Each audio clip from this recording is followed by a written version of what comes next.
Hey everyone, yeah, I've got about 11 minutes to do this, so I thought it would do it. I guess you could say it's a bit of a response to what the Slug Daddy said. You know, I talked about in my video, and of course the reason I have about 11 minutes to do this is because I'm doing this on my lunch break. I have to head back in a little bit. But like I said, I want to respond a little bit. I guess you could say it's a bit of a response to what Slug Daddy said, Jeff Siegel. You know, he talked about how Raw or WWE adding a cruiserweight division was dumb. And he has a right to his opinion. If he feels that way, if he feels and believes everything he said in his video about why it's not the best thing for WWE to do, right now that is, especially with Raw, then, you know, he has a right to his opinion, and there's a lot of people that will agree and disagree with him. However, I want to look at something in a sense that kind of responds to this. You know, he's mentioned that WWE, you know, getting a 1.88 rating, which is kind of bad for WWE.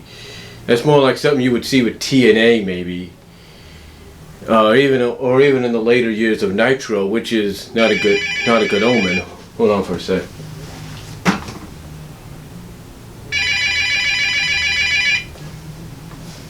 That's just a phone ringing. Well, I'll leave a message. It's a politic. Anyway, like I said, basically, you know,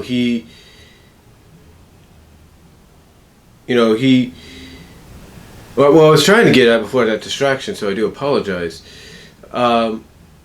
You know, he mentioned how WWE seems to be catering more to the hardcore IWC staple of fan base, or whatever you want to call it, faction or group, a faction of the wrestling fan base as a whole. Like, they seem to be more appealing more to them now than they should otherwise. Like, from what I can understand, it's like, to Jeff, and I don't think anybody, and I think anybody that agrees with him, that if WWE is going to put the cruiserweights and kind of appeal to the IWC, that's fine, but find some kind of balancing in between. Like, try to find a way to where you can appeal to them, but you can also appeal to that audience that you need to appeal to, that you need to keep as your focus. Like, if you want to appeal to the IWC with all these flips and kicks, as he puts it, then fine, go ahead, do that, but balance it out to where it doesn't interfere with what needs to be really targeted and really focused on. And that's what it sounds like to me. And like I said, with the 1.88 rating, that's not a good thing. Like I say, that's something you would normally see Impact get, or later years of Nitro get, and sometimes that's not a good omen. But I think Raw is big enough right now and has more financial backing that I don't think USA is really going to get rid of it if it gets any lower. I mean, I know it sounds like an excuse to a lot of people, including Jeff, but you know, you really can't put the blame. You really can't put the blame, what have you, on that, basically on Raw's decline, big decline last week. You can't really put the blame on them entirely. You got to remember, Jeff, I mean, you're an NFL fan yourself. You love football just like all the rest of us. There was a double hitter of Monday Nitro.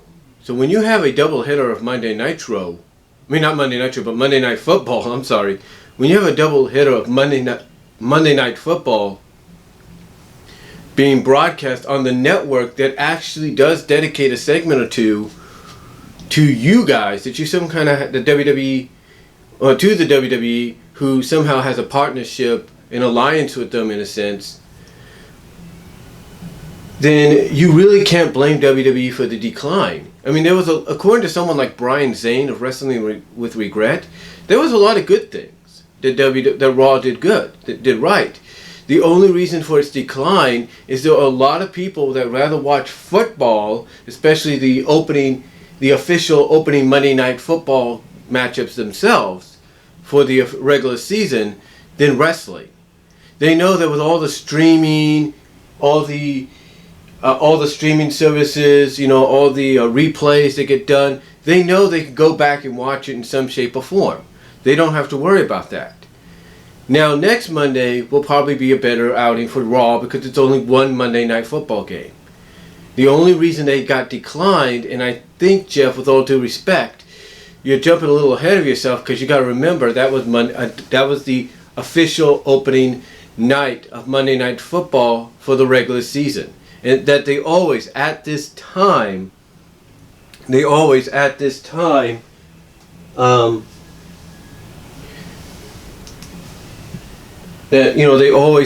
time broadcast a doubleheader to kick off the Monday Night Football season. You know that. So yeah, the 1.88 rating is not a good thing, but it can't be totally WWE's fault. I mean, yes, WWE has done some bad things. Don't get me wrong. It's one of the reasons I don't really watch as much as I should. I mean, I still watch, but it's like, it's in the same holding pattern at times than it was before. There's nothing really exciting. It's like, you read the spoilers, you know what's going to happen, and the spoilers, in my opinion, whether people like that or not, actually give you the reasoning to want to watch. If they say this is what's happening, that's what's happening, you visually either say, okay, I got to see this to believe it. There you go. The point is, Jeff, and anybody else that agrees with him, this past Monday, the rating wasn't good, but you can't totally blame it on WWE. You got to look at it that way. You got to look at it it was a doubleheader of Monday Night Football. There you go. Now, to get back to what Jeff was talking about and how the WWE is always, it seems to be focusing more on that hardcore IWC fan base or portion of the overall wrestling fan base. Now with the addition of a cruiserweight division, I've always wondered, in a sense, exactly who's to blame for this change. Who's to really blame for the cruiserweights getting the exposure, that they're getting? Like, who's to really blame for this? Who's to basically point the finger to? And a lot of people really can't answer that question because they don't know how it happened.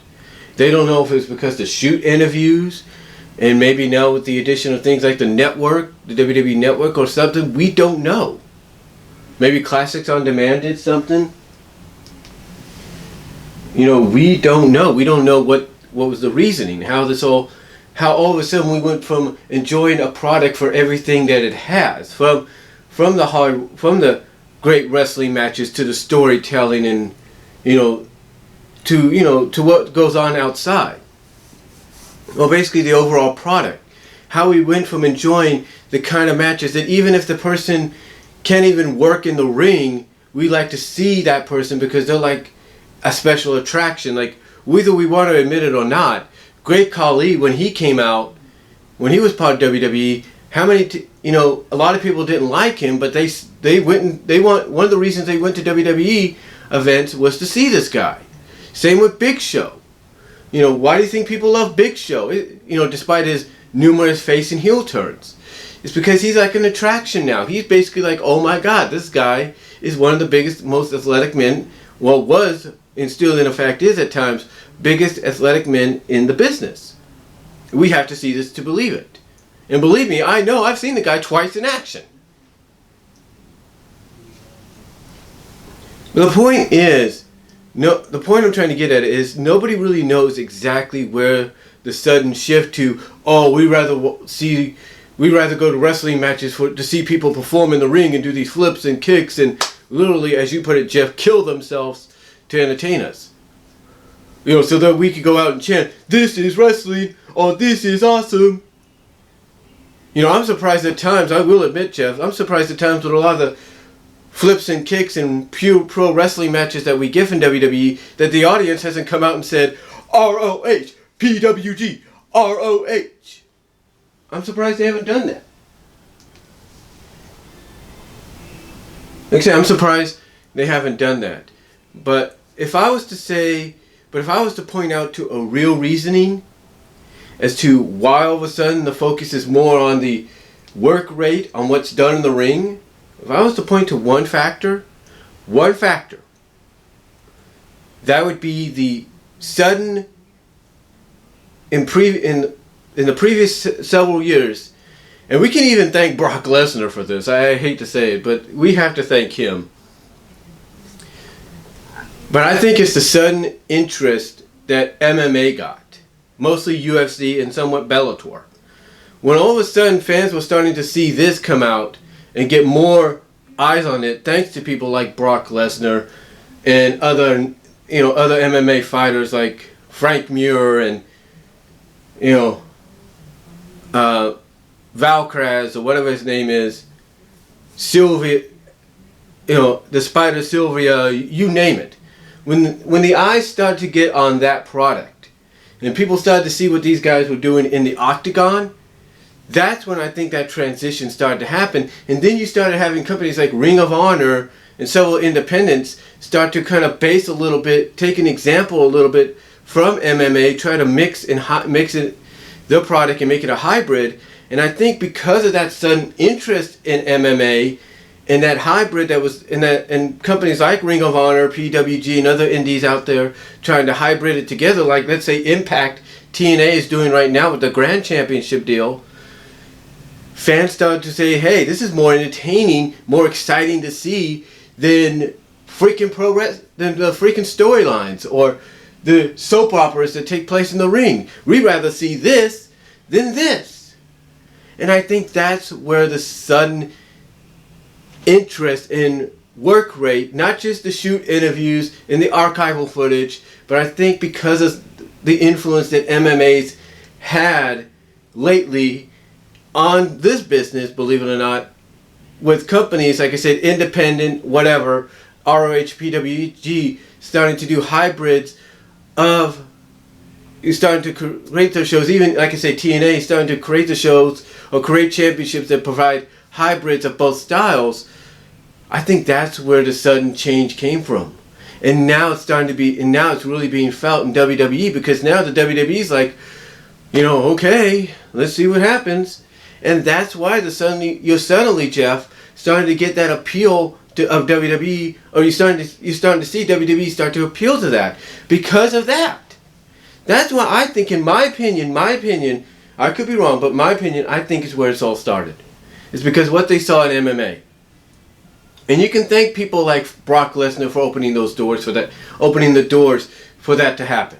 You can thank people like the guys he would face, like Frank Mir, and guys that would cross over sometimes, like the Spider Silver, and you name it.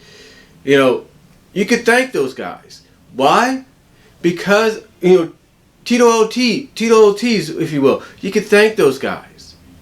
Because now fans rather see hybrids of what they see of both meshed together than just go to an event and enjoy it for what it is. So that's what I think. That's why I believe the WWE is appealing to this hardcore IWC fan base, or portion of the overall wrestling fan base, Jeff. I don't know if anybody here will agree with me, but that's just my opinion as why I think it's going in that direction. So let me know what you guys think down below. Comment if you like. Jeff, I'd like to hear a response from you, and I'm out.